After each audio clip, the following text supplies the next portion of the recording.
Hey everybody, welcome back. We are coming to you, as you can tell, live from beautiful sunny Orlando, Florida at the ICR conference. Andrew Hall, joined by Tom Roussel.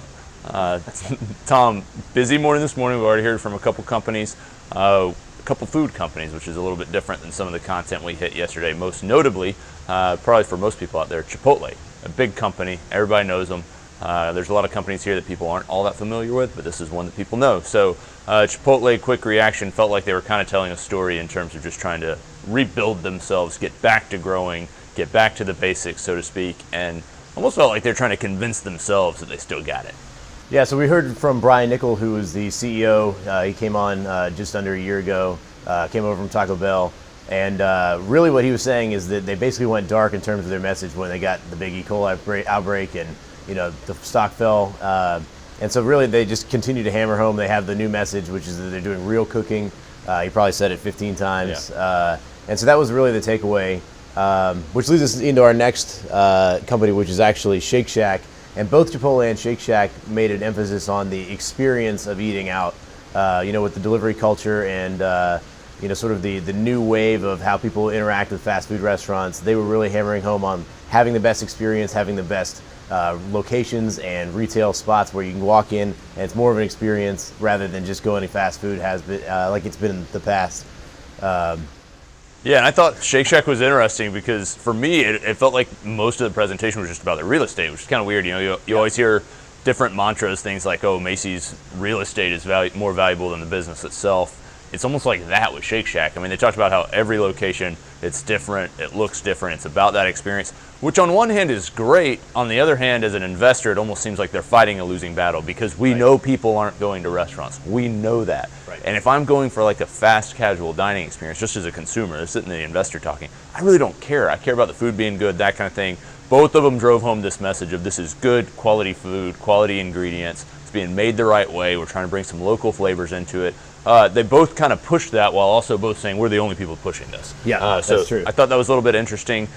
We also heard from Floor & Decor this morning. Huge retailer. They take up 70 to 80,000 square feet spaces, and all they sell is basically flooring and a little bit, I guess, of decor, hence the name. But mostly flooring. I've been in a Floor & Decor before. I don't know if you've ever been in one. Yes. I find them pretty overwhelming, but what's interesting is their big push. They're growing like crazy. They're opening 20% new stores year over year, and their market share is growing with that, but the general brand awareness is not all that high. Right. Yeah, they were saying that unaided brand awareness is only about 10%, which is very low. The interesting takeaway that I had was they really were saying that they're not really trying to compete directly with the Home Depots and Lowe's of the world. Really, the model is almost like a Sherwin-Williams, where it's like we're doing floor and that's it. We're like Sherwin-Williams just does paint, and as a result, their market share is not necessarily coming straight from the big box. It's professional people who are doing either renovations or new building, rather than your retail big box store. People go in for home improvement needs. The other thing that's a little bit alarming to me, this is the second year in a row I've heard from Floor & Decor, same management team. Last year they were in a tiny room. This year they had a big salon with lots of people in there. I don't know, a couple hundred people probably. But it's a little bit alarming just how brazen they are with regards to economic trends and things like that. They just don't care. Last year they talked a lot about inventory, that they're an inventory intensive company. They try to keep everything stocked on the shelves in the back of the store so that if you go in and you look at the thousands and thousands of different types of hardwoods they have and you find one you like, they want to have it in the store. Right. So that's really their model, trying to get it to you quickly, trying to get you to make purchases, help the professionals, that kind of thing. But with that, there's a risk of carrying too much inventory. There's also a risk to being too regimented on your build-out plan, which they are just like, we're going to build 20%, 20%, 20% new. They have all these things that they're doing. And there were several points where it just sounded like they just really didn't care about the economic story. If they're right, that's great, and this is a great company to be investing in because the growth is unreal.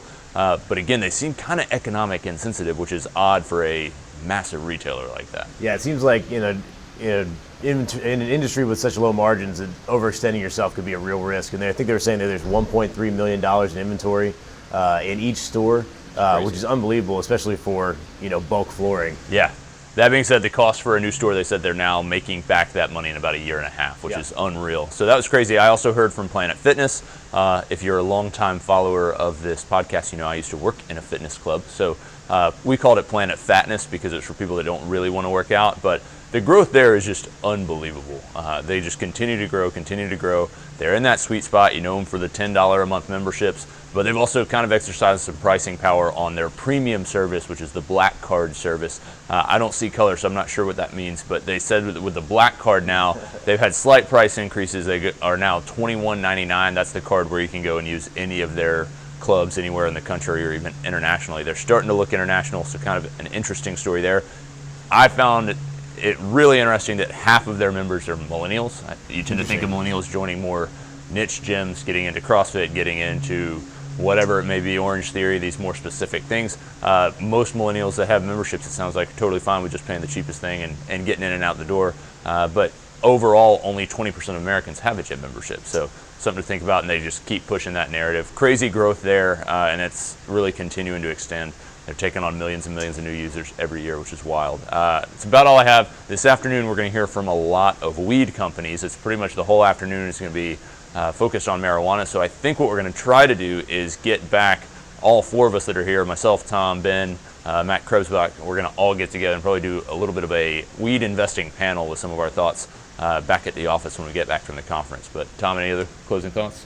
No, I'm really excited to see Chrono speak. You know, they're the company that had the big investment from Altria Group, and I think that you know, even some of the companies we saw yesterday really touched on the fact that weed is going to be in the mainstream. You know, upwards of an $80 billion business, and I think we have a lot to cover this afternoon. Yep, that's it. Stay tuned. We'll be back with more feedback from the ICR conference.